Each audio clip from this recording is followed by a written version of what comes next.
बालेश्वर जिले में समवाय आईन खोलाखोली भाव उल्लंघन गोटे परिवार भितर सीमित रही समवाय समिति बापा समवाय समिति सभापति रही बेले पुतुरा संपादक और पुओ सह संपादक भाव चाकरी करती जहाद्वारा मनमुखी कार्य करा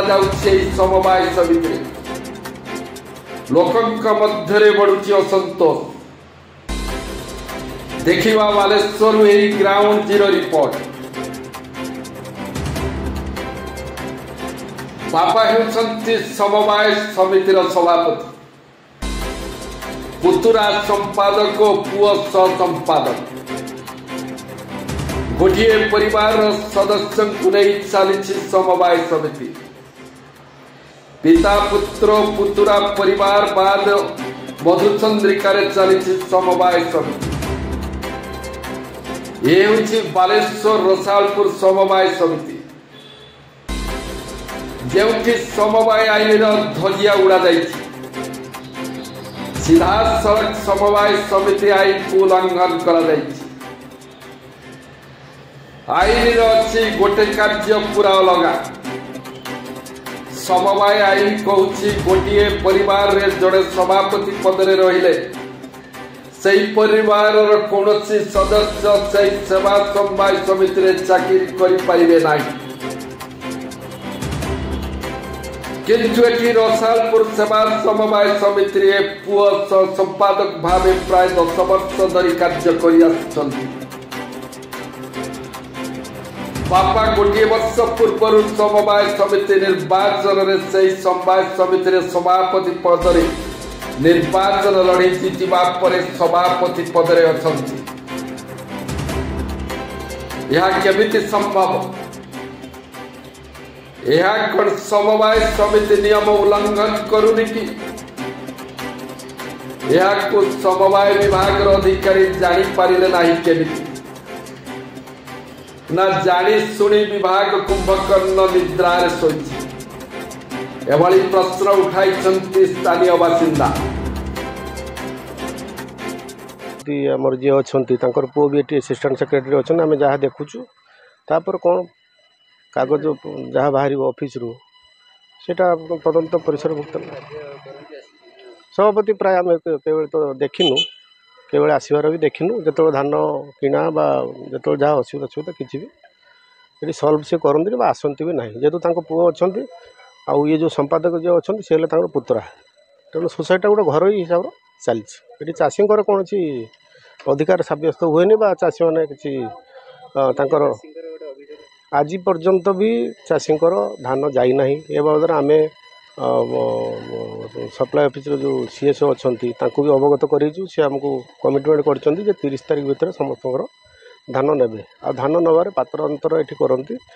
कि असिस्टेंट सेक्रेटरी अच्छा आमर सभापति पुओ सी प्रथम धान दियंती संपादक आगे धान दियंती एमती निजर लोक जो मैंने आगे 3 थर 4 थर करके धान दियंती जो मैंने साधारण चाषी जो मैंने चाष करके पेट पोषुंट से धानटा 2 मास 3 मास हुए तो केतल टोकन भी लैप्स हो जाए आप भोटर लिस्ट भी देखिपारे बाप पुओ अच्छा आज भी आप आरआई इनक्वारी करेंगे गोटे घर गोटे प्लॉट नंबर सब प्रकार पेपर आप कहे आम आपको सहयोग कर यहाँ संपूर्ण राजनीतिक पूर्व सरकार से गोटे ये पाखापाखि 15-20 वर्ष है गोटे राजनीतिकरण करी माने चाषी मानक हैरान करी धान जिनसा गोटे बेपार जिलापाल बर्तमान सुधा किसी माने ये तार माने जेहेतु परमुहूर्त निर्वाचन आसीगला बर्तमान सुधा किसी इनक्वारी है ना एबे दाबी आम पुणी जिलापाल को नेक्स्ट जो ग्रीवेंस हम आम दाबी करूँ यहाँ तदंत करा धान किणारे दुर्नीति कर इच्छा अनुसार लोकंर कटनी छटनी कर चाषी मान मारण नीति सब आपणई सी कोटी कोटी टंकार बिल्डिंग भी कर दरमा जी ताठार बहुत अधिक माने दुर्नीति कर सारी आप तदंत कले जापर से केते टंकार संपत्ति किणुच्च केते टका दरमा पाँच केते टंकार खर्च अच्छी तार आईन कानून अनुसार तदंत जो हम आपण जापारे। मना कृष्णचंद्र नायक। हाँ हाँ ये बाप अच्छी प्रेसिडेंट पु अच्छी असिस्टेंट सेक्रेटरी। ना ना दायित्व ठीक भाव मन इच्छा कम कर मनमुखी जहाँ आसला से कम कर निजस्व व्यक्तिगत भाव कम कर कहीं साहय करना चाषी मान अभियोग देला जिलापाल तो किसी सार शुणुना यार फैसला किसी करना आम जिलापाल को कहूँ यार तदंत कर रिपोर्ट बाहर कर सत्यासी। गोटे परिवार द्वारा समवाय समिति परिचालित होगा द्वारा मनमुखी भाव कार्य करा जाउछि। सरकारी योजना लोकंक पाखरे पहुंची पारुनी। सरकारी कार्य बाधा उपजुथिबा अभियोग हेउछि। मनमुखी भाव रे समवाय समिति को व्यवहार करुछंती बाप पुओ पुतुरा। समवाय समिति द्वारा सरकारी सुविधा वंचित होगा कारण ग्रामर किछि लोकंक मध्य असंतोष बढ़िबार लागि सेमाने यार प्रतिवाद करिसंती। यार तदंत पाई एक दाबी पत्र मध्य जिलापाल को प्रदान करिसंती। अन्यपटे এই ঘটনারে প্রশাসনিক তদন্ত মধ্য আরম্ভ হয়েছে। बर्तमान ऑफिसर मैंने भी आंको पकेट किसी अच्छा ये विश्व मुझे जी न जानती मुझे 7 थर डायरेक्टर हो पूर्व बर्तमान प्रेजेंट जे 30-40 लाख टका सुसाइड खाई जाइए से सेक्रेटरी बर्तमान सस्पेंड हो रही बुझिपार। बर्तमान धान विषय जदि आप पचारे 22 मसीह मो पाखु 18 क्विंटाल धान नहीं मिल पकड़ला धान देके आला तुम टोकन कटि जाइए कैसे 18 क्विंटाल धान बर्तमान 22 मसीह एपर्यंत पेमेंट पाई ना। बाप प्रेजेंट पु असिस्टेंट सेक्रेटरी पुत्रा सेक्रेटरी कौन चाहिए आम जहाँ चाहिए तो किसी प्रशासन किसी करूना। बर्तमान धान विषय मु 4 एकर चाष करती 4 एकर एप्लाय करती असिस्टेंट सेक्रेटरी कहले तुम मे मास फास्ट धान देदेव ना मुझे एप्रिल मसर धान काटले धान काटला से कौन कर भिजिट रिपोर्ट टाक पार्ट पार्ट कर दौरान लोग जे भिजिट रिपोर्ट दौरान सीरियल होगर पचर भिजिट रिपोर्ट दौड़ आम सीरियल पचर आम धान सीरियल लगे टार्गेट नहीं आम बाबा जी बोलिया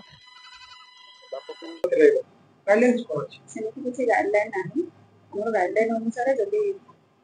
रिलेटिव्स किए चाकरी कर निज संपर्क मैंने इलेक्शन लड़िया कथा नुह जदि किसी इलेक्शन नॉमिनेशन टाइम रे अन्य जो माने थे ऑब्जेक्शन करिया कथा सेमिति ऑब्जेक्शन मतलब किसी होई ना। किसी लोक जिलापाल अभियोग कर यार तदंत कार्यानुष्ठान निया जदि सेमती किसी तदंत जिलापाल पाखे कौन अभियोग कर अभियोग को ग्रहण करके तदंत हम तदंत कार्यानुष्ठान।